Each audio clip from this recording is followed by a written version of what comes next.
Arithmetic mean सबसे बड़ा होता है, फिर ज्योमेट्रिक मीन होता है, फिर हार्मोनिक मीन होता है। यदि नंबर्स नेगेटिव होंगे तो ये रिलेशन उल्टा हो जाएगा। नंबर्स बराबर होंगे तो एम, जीएम और एचएम तीनों बराबर आता है। और ज्योमेट्रिक मीन का square product of arithmetic mean and harmonic mean होता है, मतलब जी स्क्वायर बराबर ए इंटू एच आता है। तो हार्मोनिक मीन और अरिथमेटिक मीन का प्रोडक्ट कर देंगे तो ज्योमेट्रिक मीन का स्क्वायर दे देगा।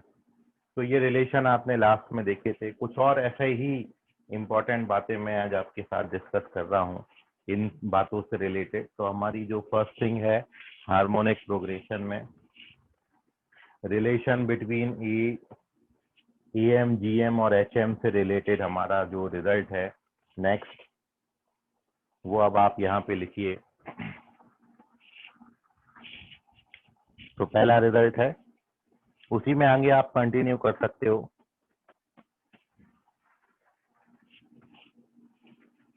तो फर्स्ट रिजल्ट देखेंगे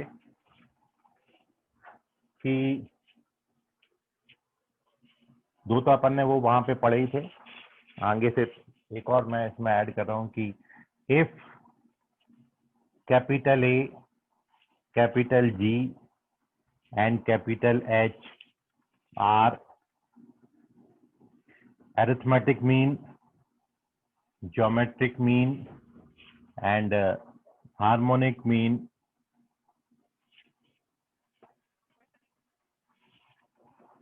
between two numbers a and b, then a raised to the power b raised to the power a raised to the power b raised to the power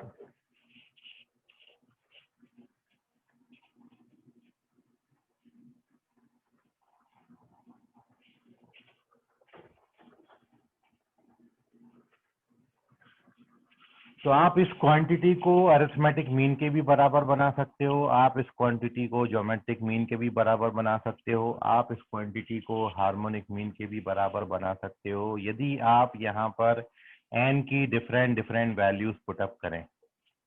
तो जैसे arithmetic mean बनाने में तो बड़ा easy है कि यदि आप n की जगह पर 0 डाल देते हैं यहाँ पर, यदि if you put n equals to 0 तो you get a power 1 plus b power 1 upon a power 0 1 होता है, तो a प्लस बी अपॉन 2 आ जाएगा। और आप जानते हो दो नंबर्स के बीच में a और b के बीच में अरिथमेटिक मीन होता है a प्लस बी बाई 2। तो if you put n equals to 0, यदि आप n की जगह पर 0 ले लेते हैं देन यू गेट, मतलब दिस क्वांटिटी बिकम्स, सर मेरा नेट बहुत अटक रहा है, री एंटर कर रहा हूँ, ओके ठीक है। So if you put n equals to 0 then this a power n plus 1, this quantity is equals to a, arithmetic mean बन जाएगा। यदि आप n की जगह पर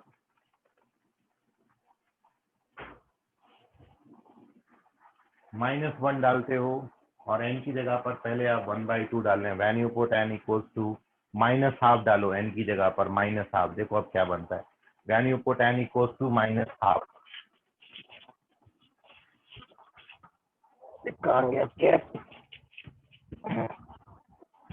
n की जगह पर -12 डालो भी, तो देखो क्या बनाएगा ये,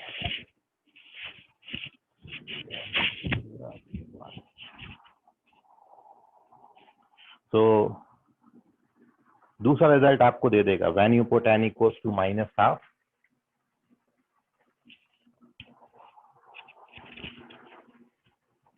तो देखो -12 डालने पर ये बनेगा -12 प्लस 1 मतलब √a, और ये बनेगा √b, और -12 डालोगे तो ये बनेगा √a plus √b, sorry 1/√a plus 1/√b।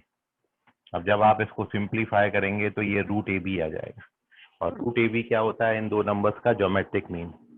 और जब आप n की जगह पर -1 डालेंगे, when you put n equals to -1, तो -1 डालने के बाद ये आपका बनेगा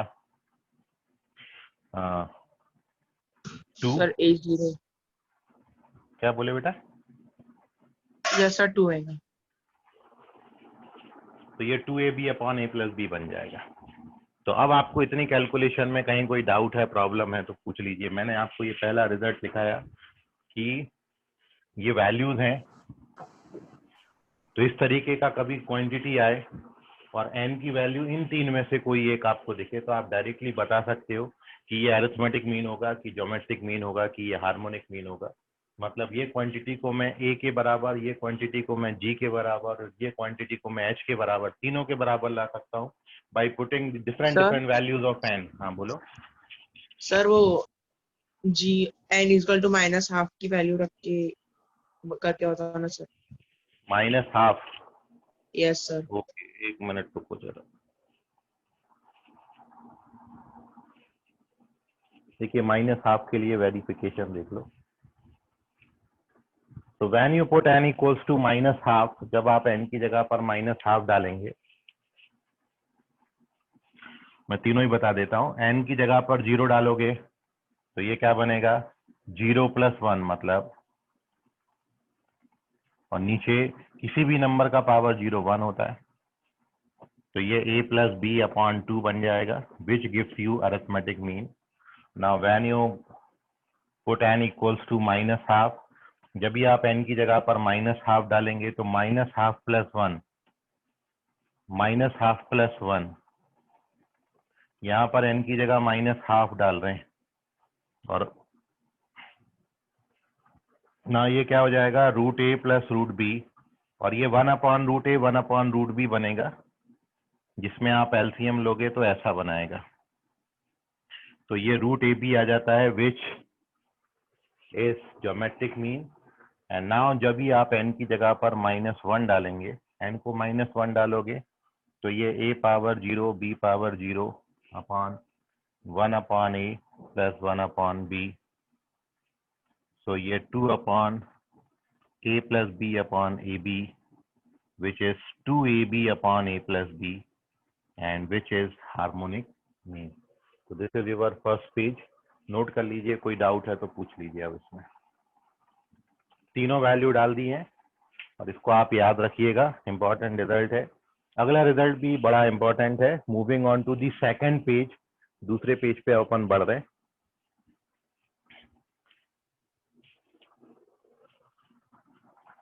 सेकंड पेज, सर सेकंड इससे रिजल्ट। रिलेटेड एग्जांपल लीजिएगा।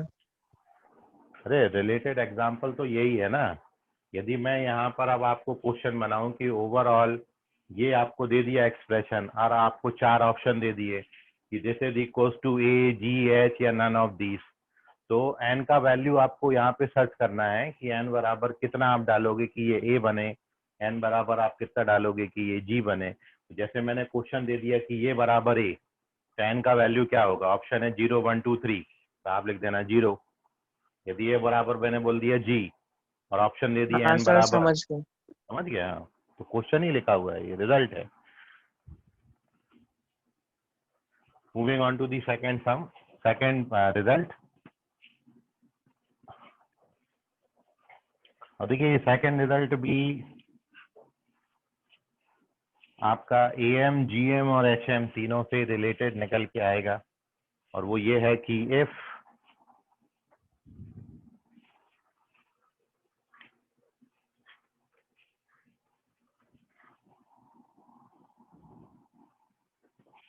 A1, A2, B two arithmetic means,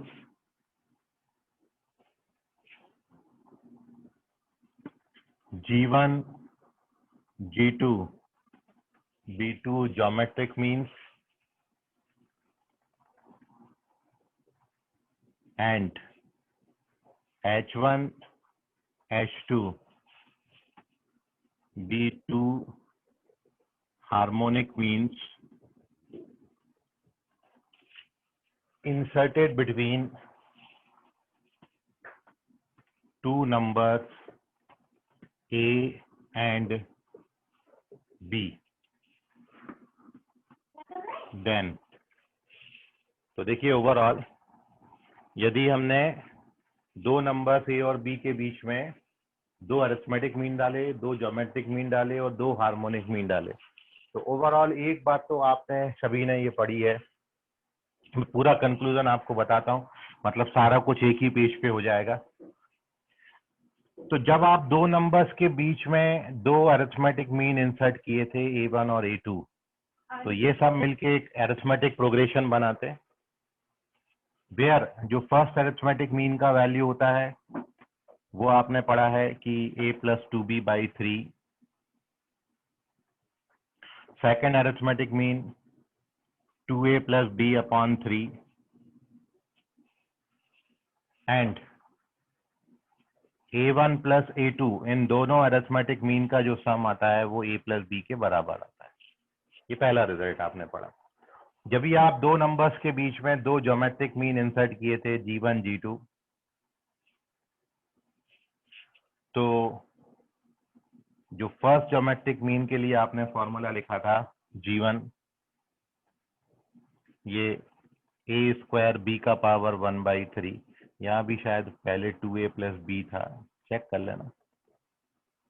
तो हमारे फाइनल रिजल्ट पे तो कोई फर्क नहीं गिरता।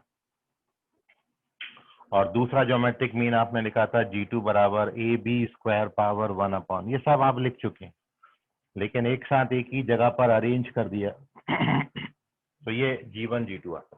और तीसरा रिजल्ट, यदि आप दो नंबर्स के बीच में दो हार्मोनिक मीन इंसर्ट किए हो h1 और h2, तो जो पहला हार्मोनिक मीन है वो आपने लिखा है 3ab/2a+b, और दूसरा हार्मोनिक मीन h2 आपने लिखा है 3ab/a+2b। और इसका जो एक और रिजल्ट आपने लिखा था फाइनल, ठीक है, इसको नोट कर लो। और वो आपने रिजल्ट लिखा है, कहाँ पे लिखूं, जगह ही नहीं दिख रही, यहाँ पे लिख देता हूँ। यहाँ पे वो रिजल्ट लिखा 1/h1 + 1/h2 बराबर 1/a + 1/b। ठीक है, तो ये तीन बातें अपन ने लिखी हैं, ये अपन लिख चुके हैं, ऑलरेडी कर चुके हैं। जब आप दो नंबर्स के बीच में दो अरिथमेटिक मीन लोगे तो दोनों अरिथमेटिक मीन की वैल्यू ये होती है, उनका सम a+b के बराबर होता है। दो ज्योमेट्रिक मीन इंसर्ट करेंगे तो दो ज्योमेट्रिक मीन का वैल्यू ये होता है, उनका प्रोडक्ट इतने के बराबर होता है। दो हार्मोनिक मीन इंसर्ट करेंगे तो दो हार्मोनिक मीन इंडिविजुअली ये होते हैं, उनका रेसिप्रोकल का सम ये होता है। तो हमारी जो प्रॉपर्टी बनने जा रही है वो सर इन आपने बातों से रिजल्ट बनेगा। हाँ बोलो। हेलो सर, आपने इंटरचेंज कर दिए कौन से वाले? Harmonic mean. ठीक है, मतलब ये h2 होता है, ये h1 होता है, a+2b और 2a+b, ठीक है अभी। और सर। ये आपका, हाँ, रिजल्ट में तो कोई फर्क नहीं आता, क्योंकि मैं जो अपनी बात बनाने जा रहा हूँ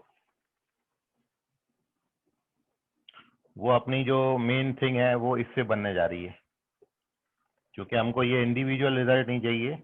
ये जो बॉक्स मैंने बनाए हैं, इन बॉक्स से अपन नेक्स्ट रिजल्ट बनाएंगे। तो पहले इसका स्क्रीनशॉट लीजिए, और ये प्रॉपर्टी को मैं अगले पेज पे कंटिन्यू करता हूँ। ये अपन पढ़ चुके हैं, ठीक है, ऑलरेडी है अपने पास ये सब लिखा हुआ। अब थर्ड पेज पे बात कहानी ऐसी है कुछ कि जब आप ये दो दो इंसर्ट कर लेंगे,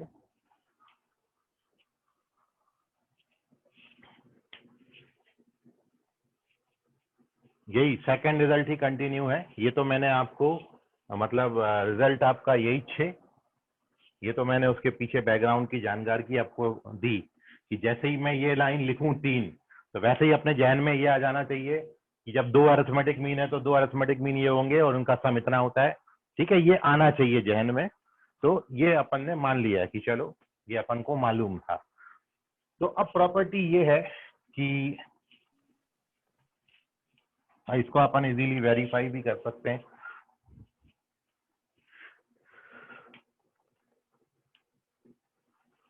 property is this, then h1 plus h2 upon a1 plus a2 is equals to h1 plus h1 into h2 upon G1 into G2. So this is your result.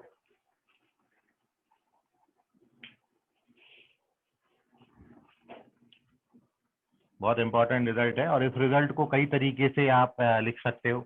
यहाँ पर आप ये भी लिख सकते हो कि ये H1 H2 को यहाँ डाल दो, A1 प्लस A2 को आप वहां पे डाल दो।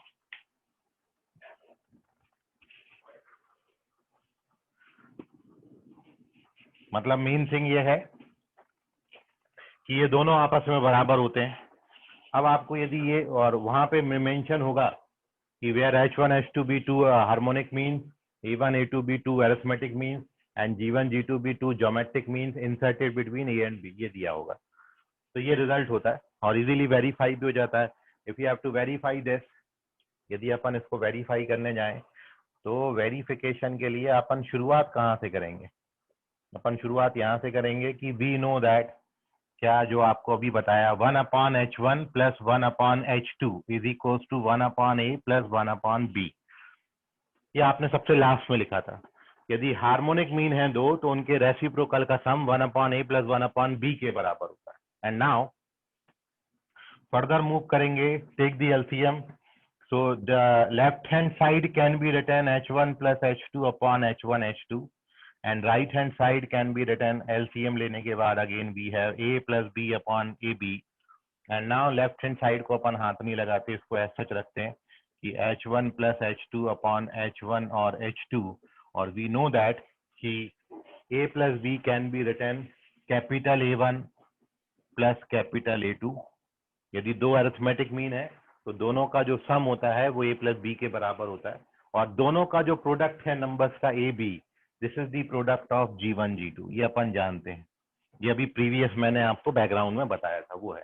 And now we get our result, A1 plus A2 यहाँ नीचे पटक दो और H1 H2 को वहां पे ले जाओ। So this can also be written H1 plus H2 upon A1 plus A2 is equals to H1 H2 अपॉन G1 G2, hence prove. So this is our second result, note कर लीजिए इसको, कोई डाउट है तो पूछ लो उसको। लवकर लवकर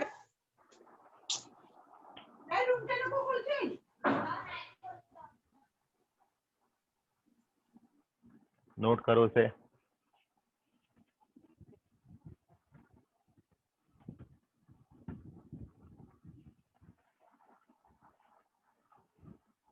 चलिए moving on to the next result, कोई डाउट नहीं है, समझ गए अब आपको।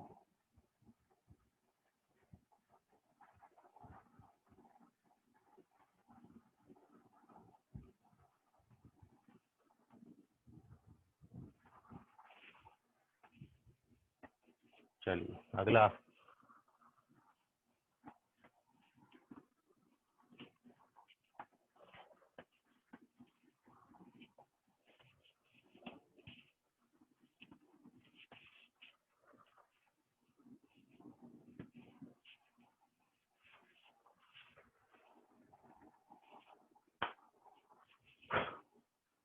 नेक्स्ट रिजल्ट है रिजल्ट नंबर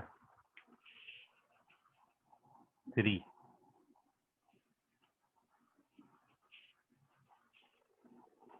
और रिजल्ट ये है कि इफ ये अपन ने मान लिया late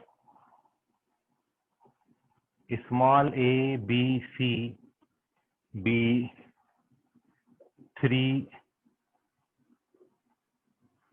successive terms of a sequence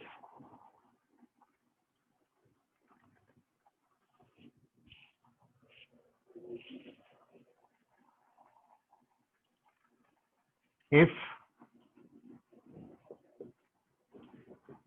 a minus b upon b minus c बराबर a upon a, then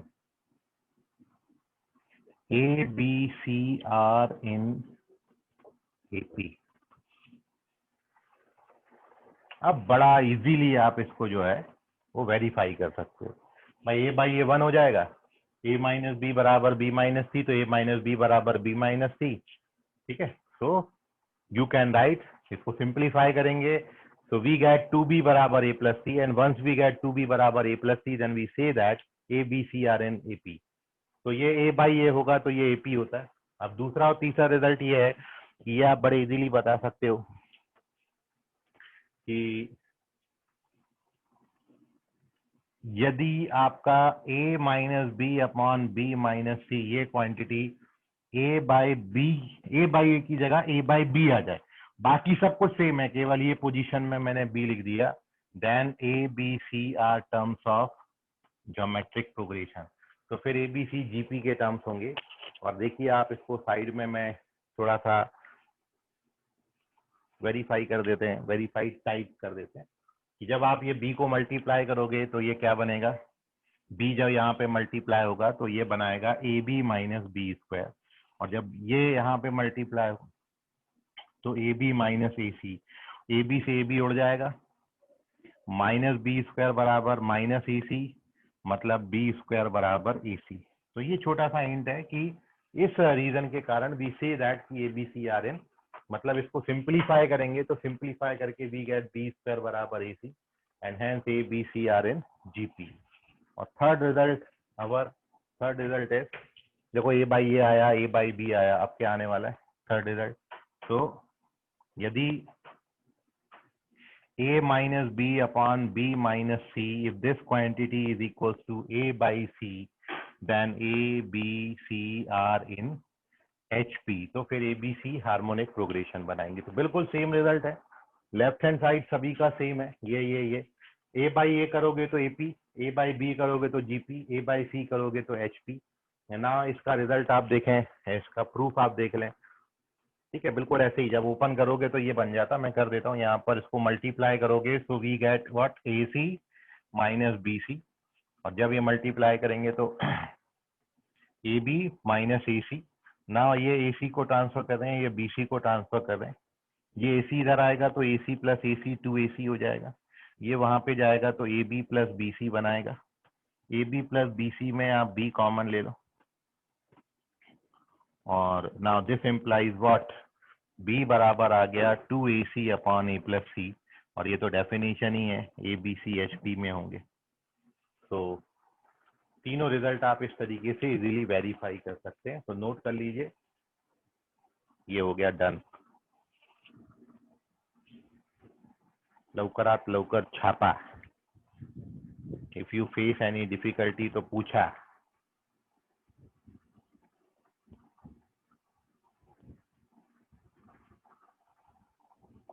और ये सब जो अब मैं लिखा रहा हूँ ये सब आपने पहले लिखे हुए हैं, जो आगे अपन लिखेंगे। लिखिए नेक्स्ट बात,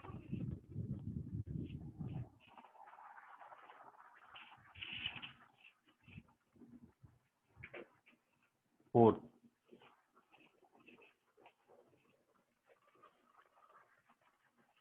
इजी है, मतलब अब जो दो बातें लिख रहा हूँ दोनों एक जैसी हैं, और लगभग आपने एपी में, जीपी में और एचपी में तीनों में लिखा है।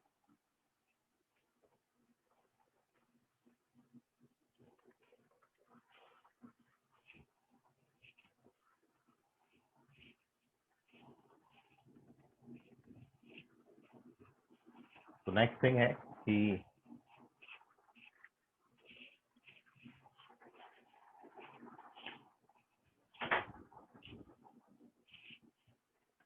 if number of terms of AP, GP, HP be odd, then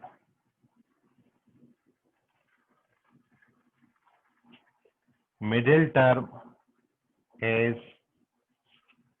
AM, GM, HM of first and last term. सब जगह लिखा है आपने। यदि नंबर ऑफ टर्म्स ऑड होते हैं तो हमेशा जो बीच वाला टर्म आएगा, middle term, middle most term जो होगी, ये यदि एपी है तो फर्स्ट और लास्ट टर्म का अरिथमेटिक मीन आएगा, जीपी है तो वही ज्योमेट्रिक मीन बन जाएगा, और एचपी है तो वही टर्म आपका हार्मोनिक मीन बन जाएगा यदि नंबर ऑफ टर्म्स आपके ऑड है। और इसी बात में यदि नंबर ऑफ टर्म्स आपके इवन हो जाए,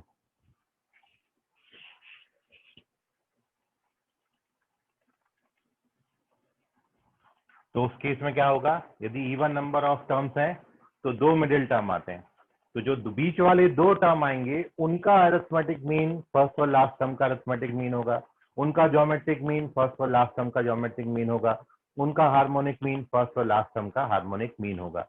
ठीक है, सो this is our next time कि जब आपको नंबर ऑफ टर्म्स इवन है तो बिल्कुल वैसे ही आप प्रॉपर्टी लिख दें, बिल्कुल सेम कॉपी करना है, बस यहाँ पर क्या लिखना है, मिडिल टू टर्म्स का एम जीएम और एचएम बन जाएगा। लिखिए उसको आप, बिल्कुल सेम कॉपी कर देना है। इफ ऐसा लिखेंगे आप, if number of terms of arithmetic progression, geometric progression, harmonic progression be even number of terms है, then arithmetic mean, geometric mean और harmonic mean of two middle terms is arithmetic mean, geometric mean and harmonic mean of first and last term। सब जगह लिखा है, बड़ा easy है और आप जानते भी हो, नोट कर लीजिए इसको। डन।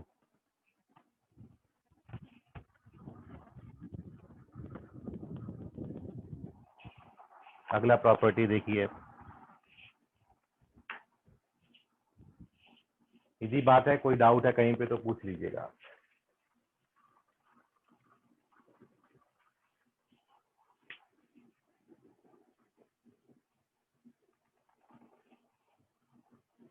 और अब जो लिख रहा हूं वो आप में से जिसको समझ जाए वो एक्सप्लेन कर देना जरा।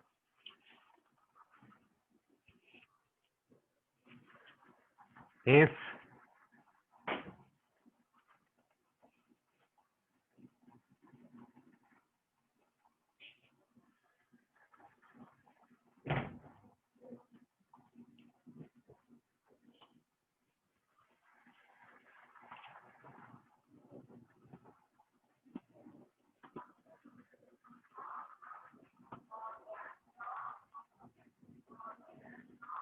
बताइए कौन बताएगा इसका एक्सप्लेनेशन।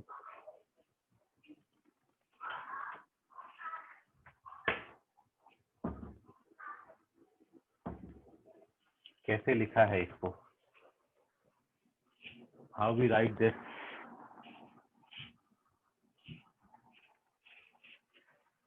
क्या रीजन है इसके पीछे का, कारण बताओ।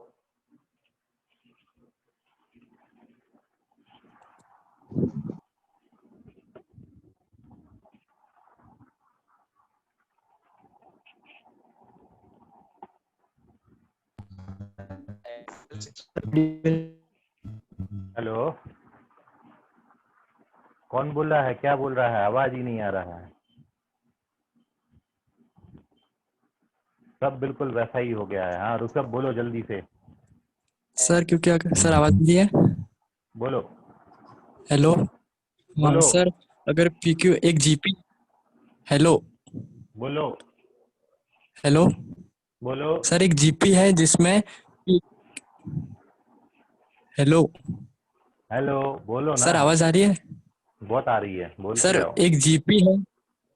एक जीपी है जिसमें पी क्यू आर वो टर्म का नंबर है। पी क्यू आर क्यू एथ और आर एथ टर्म, जो ये तीन टर्म है ये भी जीपी में है। तो क्योंकि अपन ने पढ़ा है अगर ये जीपी में है, तो पी क्यू आर मतलब कॉन्जिक्यूटिव टर्म्स हो जाएंगे ना, तो फिर वो एपी में हो जाएंगे। तो टर्म जो अपन को बताना, अगर तीन तीन जो टर्म है उनका टर्म नंबर एपी में है वो बताना है। तो क्योंकि और जीपी में हो जाएंगे तो कॉन्जिक्यूटिवली टर्म हो जाएंगे नो, रेगुलर इंटरवल पे टर्म हो जाएंगे ना। ठीक है, देखते हैं। ठीक है, मतलब तुम समझ समझ पा रहे हो, लेकिन जो तुम बोल पा रहे हो वो भी हम मेरे को भी समझ रहा है, लेकिन कुछ एक बच्चे इसमें ऐसे कि जिनके समझ में नहीं आ रहा कि कॉन्जिक्यूटिव कैसे हो गया। तो बिल्कुल जो एग्जैक्ट वर्ड है वो मैं, और कोई है जो यहाँ तक पहुँचना चाहेगा कि वही अपना मुंह पे उंगली बैठ रख के बैठना चाहेंगे? बस सब ऐसे ही है। ये हिमांशु तो बायो में चला गया, बड़ा अच्छा रिस्पॉन्स करता था वो। और कोई नहीं है? बंस बाग, आवाज नहीं आ रहा है तुमको? मानसी? Yes sir. हाँ बोलो, क्या रीजन है? रीजन मैंने तो डायरेक्ट वेरीफाई कर लिया सर इसको। अच्छा मानसी, अरे कई लोगों का तो नेटवर्क की इशू इतना है। हाँ बोलो मानसी। आवाज ही नहीं आ रहा मानसी का, माइक ऑन दिख रहा है, आवाज नहीं आ रहा। चलो ठीक है, छोड़ो, मैं बता देता हूँ आपको। देखिए पीएस क्यूएस और आरएस टर्म्स ऑफ जीपी, यदि वो जीपी में है तो पीक्यूआर जो है वो एपी में होंगे, ये आपने याद रखना है। और उसके पीछे रीजन ये है कि यदि आप पीएस क्यूएस और RS terms of GP are in GP, तो आपने जीपी में एक प्रॉपर्टी लिखी थी कि यदि आप रेगुलर इंटरवल के बाद जीपी के टर्म्स सिलेक्ट करते हो, रेगुलर इंटरवल के बाद, तो जो आपके नए टर्म्स आएंगे वो भी एक जीपी फॉर्म करते हैं। इसका एग्जांपल भी मैंने आपको दिया था कि 2-2 टर्म छोड़ के आप टर्म्स कलेक्ट कर लो, या 3-3 छोड़ के। रेगुलर इंटरवल के बाद जब आप टर्म्स लोगे तो जो नए नंबर्स आएंगे वो भी एक ज्योमेट्रिक प्रोग्रेशन फॉर्म करते हैं। तो रेगुलर इंटरवल से मतलब ही ये हो गया कि कॉमन डिफरेंस आपका सेम हो जाएगा उन टर्म्स का। जैसे मैं 2-2 के टर्म्स छोड़ के यदि टर्म्स उठाऊंगा तभी वो जीपी में बनेगा। पीएस क्यूएस और आरएस टर्म्स ऑफ जीपी यदि जीपी में है, तो यदि आप कोई भी टर्म्स उठाओ तो वो कोई, जैसे मैं पहला उठा लूं, दूसरा उठा लूं और 7वां उठा लूं, तो फिर वो जीपी नहीं बनाएगा। भाई जीपी को जीपी बनने के लिए जो टर्म्स है वो रेगुलर इंटरवल पे आने जरूरी है। मतलब 2-2 छोड़ के उठाऊं, या 3-3 छोड़ के उठाऊं, या 4-4 छोड़ के उठाऊं, ऐसा नहीं है अपनी मर्जी से पहला उठाया, दूसरा उठाया और जीपी का 10वां टर्म उठा लिया। तो वो पहला, दूसरा और 10वां टर्म जीपी का जीपी नहीं बनाएगा। जीपी के टर्म्स जीपी तब बनाएंगे जब वो रेगुलर इंटरवल के बाद उठाए जाएं, और जब रेगुलर इंटरवल के बाद उठाओगे तो उसका मतलब ही हो गया कि वो जो टर्म्स हैं जो रेगुलर इंटरवल के बाद उठा रहे हो, जैसे आप 2-2 छोड़ के उठा रहे हो, आप 3-3 छोड़ के टर्म्स उठा रहे हो, आप 4-4 टर्म छोड़ के टर्म्स उठा रहे हो, तो वो आपका क्या बन जाएगा? कॉमन डिफरेंस बन जाएगा। जैसे मैं 2-2 टर्म छोड़ के उठाऊं, मैं पहला टर्म उठाऊं, फिर दूसरा छोड़ूं, तीसरा टर्म उठाऊं, फिर 2 छोड़ूं, 5वां टर्म उठाऊं, तो अब ये जो 1, 3 और 5 आया, ये आपके एपी बनाएंगे। ये लिखा हुआ है यहाँ पर। तो मेन मुद्दा ये है कि जीपी के कोई भी टर्म्स उठा के जीपी नहीं बनता। भाई मैं आपको जीपी दे दूं, 1 दे दूं, 2 दे दूं, 4 दे दूं, 8 दे दूं, 16 दे दूं, 1, 2, 4, 8, 16, 32, 64। अब आप यदि लिख के भी बता देता हूँ, कैसे 1 दिया, 2 दिया, 4 दिया, 8 दिया, 16 दिया,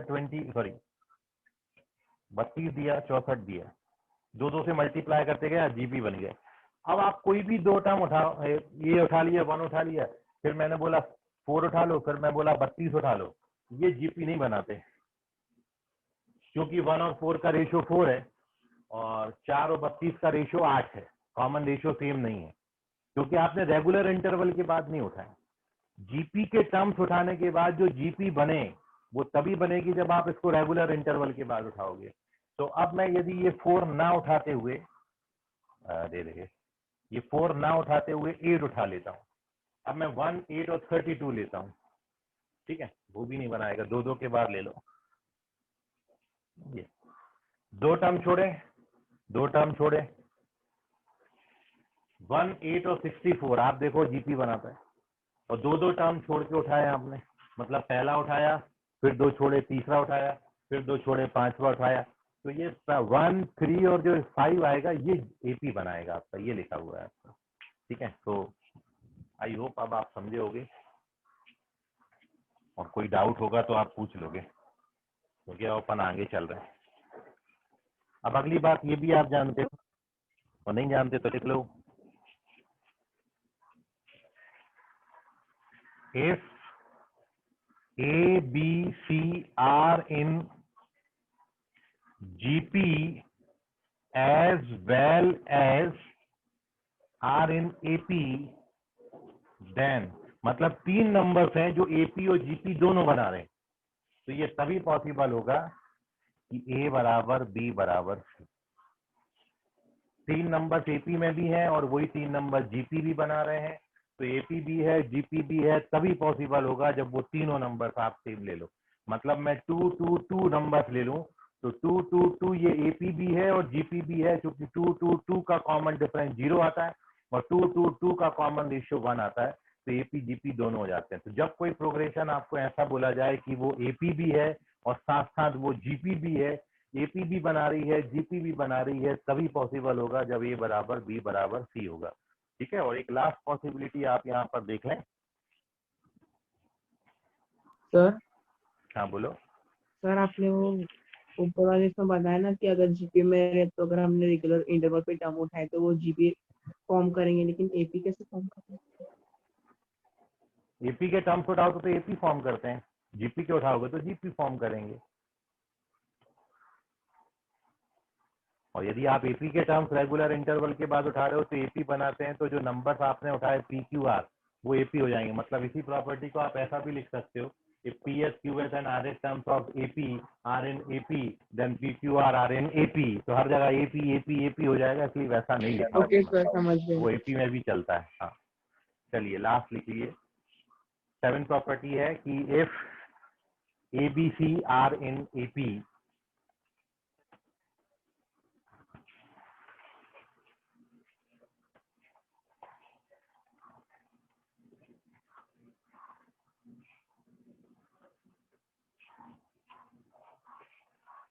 if ABC are in AP,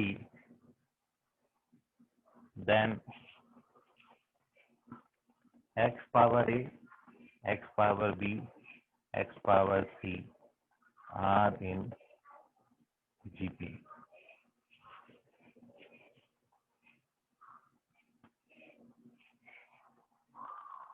यहाँ पर एक बात याद रखना, यहाँ पर अपन x का वैल्यू 1 नहीं ले रहे। क्यों नहीं ले रहे x का वैल्यू 1? क्योंकि 1 पे आप किसी भी नंबर का पावर लगाओ 1 ही आता है, तो फिर वो 1 1 1 बन जाएंगे, और यदि तीनों नंबर सेम है फिर वो एपी जीपी दोनों हो जाएगा, तो फिर ये कॉन्ट्रडिक्शन मिल जाएगा। तो मैंने यहाँ पे जो लिखा है, अदर देन 1 x आपका कोई भी नंबर हो सकता है। ठीक है, और मैं कोई 3 नंबर एपी के ले लूं, जैसे मैं 1 2 3 ले लिया, एपी है 1 2 3 एपी है। अब मैं ये 1 2 3 को किसी x पे पावर लगा देता हूँ, अपन x को x ही रख देते हैं, तो x power 1 x power 2 x power 3, देखो ये जीपी बनाएंगे। x आपका कोई भी नंबर है अदर देन 1 ले लें, जैसे मैं 2 ले लेता हूँ, तो 2 पावर 1 2 पावर 2 और 2 पावर 3 जीपी बन जाएंगे। 3 पावर 1 3 पावर 2 3 पावर 3 जीपी है। 10 पावर 1 10 पावर 2 10 पावर 3 जीपी है। तो यदि आप उसको किसी नंबर पे लगा देंगे पावर्स को, मतलब एपी के नंबर जब किसी फिक्स नंबर पे पावर लग के आएंगे, तो वो जो नंबर्स आपको मिलेंगे वो एक जीपी फॉर्म करेंगे, आर इन जीपी। तो इजीली आप इसको वेरीफाई कर सकते हैं, नोट कर लीजिए, कोई डाउट है तो पूछ लीजिए।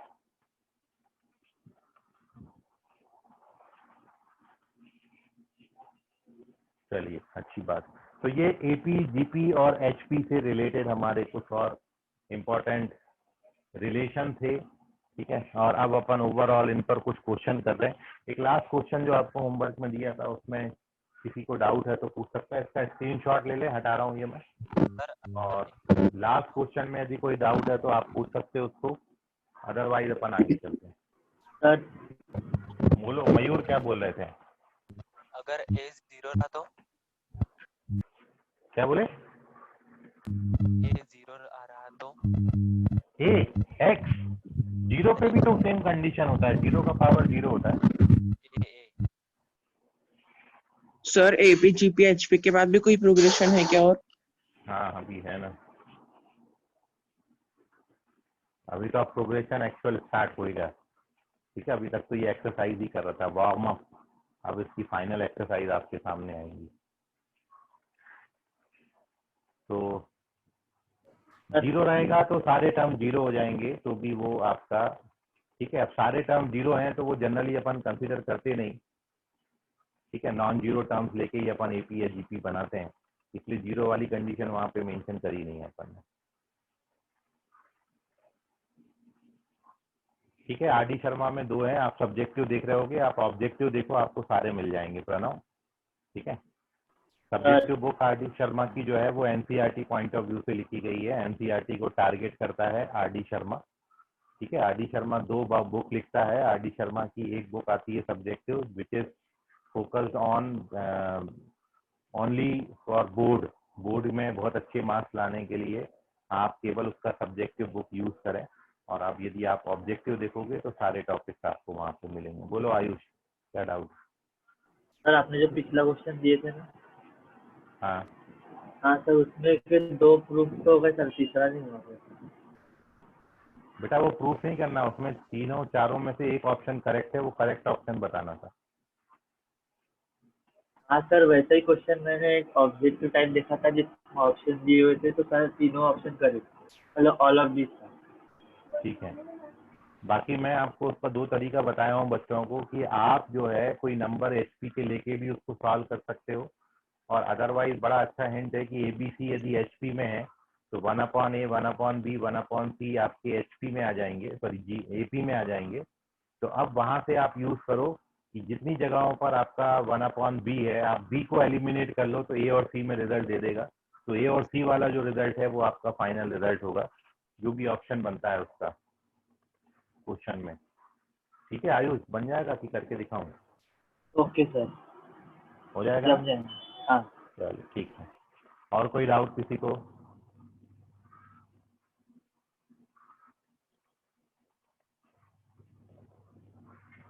चलो नहीं, डाउट ही तो नहीं आते, बस अपनी दिक्कत तो यही है।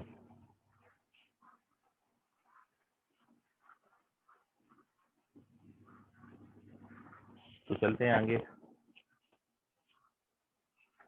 तो अब अपन को प्रोग्रेशन अगला वाला शुरू करना है, लेकिन बिफोर दिस जो बात आज अपन ने अभी खत्म करी उसका यूटिलाइजेशन अपन देख लेते हैं एक आध 2 क्वेश्चन में,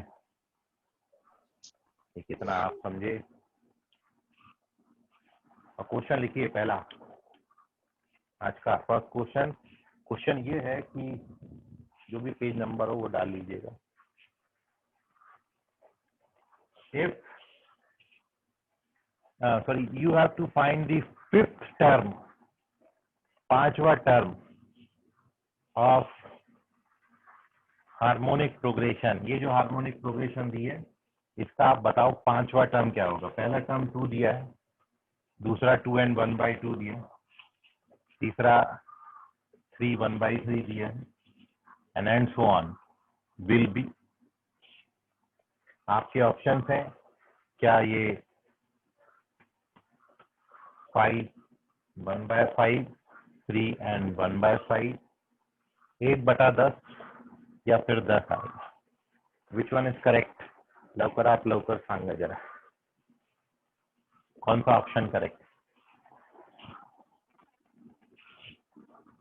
ऑलरेडी गिवन है, this progression is a harmonic progression. First term given है और आपको बताना है कि इसका 5वां टर्म क्या होगा, 5th term of this harmonic progression.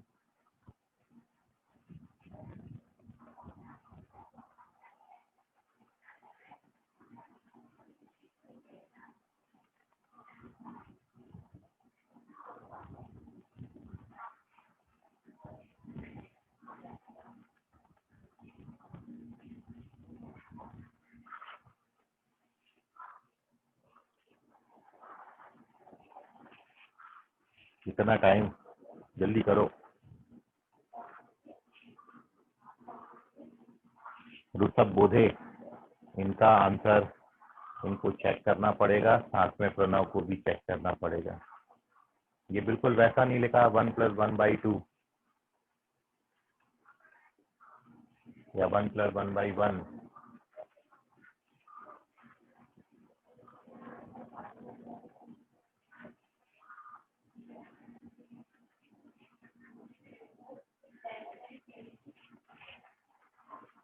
Ayush check करें, वंश बात करेक्ट है, वेरी गुड वंश। ठीक है, तो बिल्कुल बहकावे में ना जाएं, ये बहकाने के लिए आपको ऐसा लिख के दिया है क्योंकि आप जानते हो 2 कैन ऑल्सो बी रिटर्न, ये 2 को अपन ऐसा भी लिख सकते हैं, है ना, कोई गलती नहीं है ऐसे लिखने में। तो यदि फर्स्ट टर्म ऐसा आ रहा है, दूसरा ऐसा आ रहा है, तीसरा ऐसा आ रहा है, तो फिर पक्की बात है कि पांचवा 5 1/5 आएगा, बट दिस इज रॉन्ग, ये नहीं आता है, कंफ्यूजन आने के लिए दे रखा है आपको ऐसा। आप इसको बाय एक्चुअल मेथड जाएं तो आपको समझ में आएगा।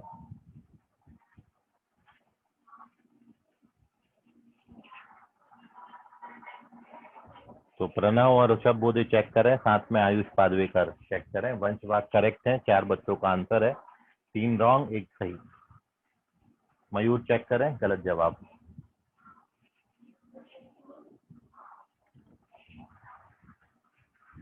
कैसन कर रहे हो? ये हमारे हार्मोनिक प्रोग्रेशन की पहली एक्सरसाइज का पहला क्वेश्चन है, इतना गजब मत करो। मानसी करेक्ट है, साहिल साहू चेक करें, अंकित कुमार चेक करें, प्रणव चेक करें। प्रणव नींद में हो क्या बात है? खुला नहीं नींद अच्छे से आज, क्या हो गया? मयूर क्या बोलना चाह रहे हो लिख दो, तुम्हारी वॉइस नहीं आ रही। मानसी करेक्ट है, Ankit Kumar now you are correct. Harsh Ambarte check करें, मयूर चेक करें।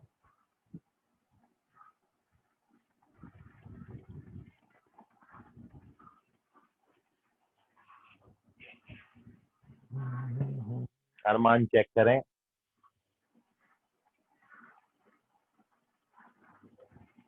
ऋषभ बोधे नाउ यू आर करेक्ट।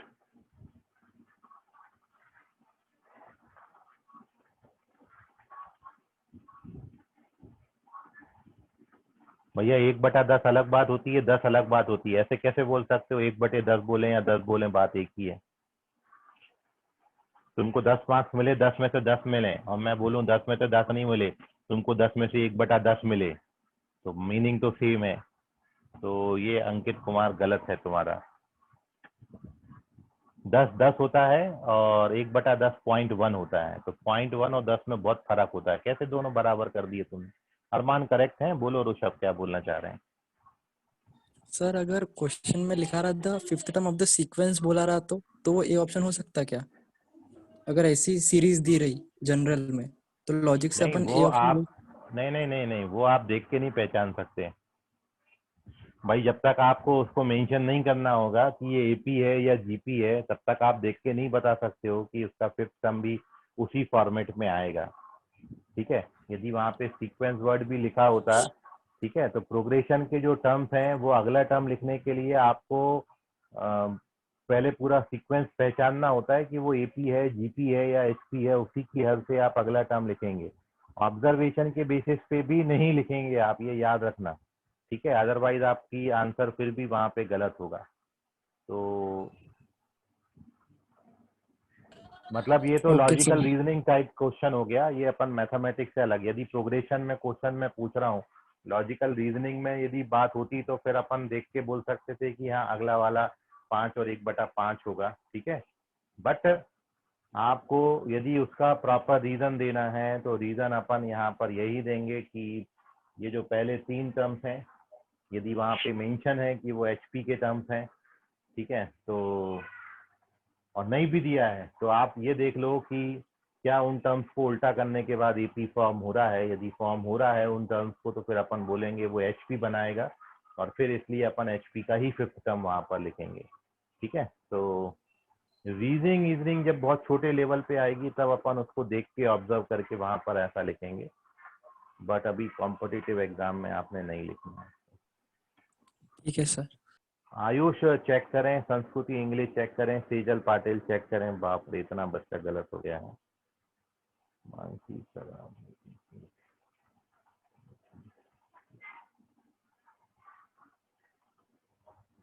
हाँ, यदि नंबर सारे सेम हो जाएं तो वो एपी जीपी एचपी तीनों हो जाता है, ठीक है। मानसी करेक्ट है ये।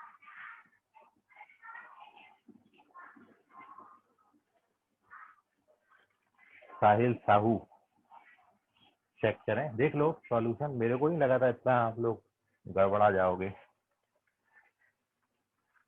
पहला टर्म 2 दिया है, दूसरा टर्म 5/2 दिया है, तीसरा टर्म ये आपको HP में दिए हैं।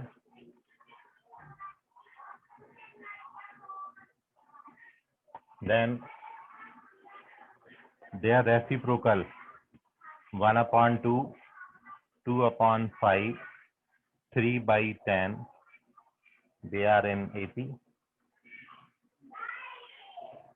अब HP का कोई भी क्वेश्चन अपन ऐसे ही करते हैं, उल्टा करके AP ला लेते हैं। अब इस AP का फर्स्ट टर्म 1/2 है और कॉमन डिफरेंस पहले दो टर्म्स का डिफरेंस है, तो it is 2/5 minus 1/2 which gives you -1/10. So now we have first term and common difference both, and now we calculate its fifth term, which is A plus 4 times of D, and which is 1/2 minus 4/10 या -4/10 ही लिख लेते हैं। तो ये 2, 5, 1/10 आएगा। तो HP का fifth term, sorry AP का फिफ्थ टर्म 1/10 आता है, तो फिर HP का फिफ्थ टर्म क्या हो जाएगा 10। ठीक है, तो कई बच्चों का आंसर 1/10 आया और उसके पीछे रीजन ये है कि उन्होंने यही छोड़ दिया।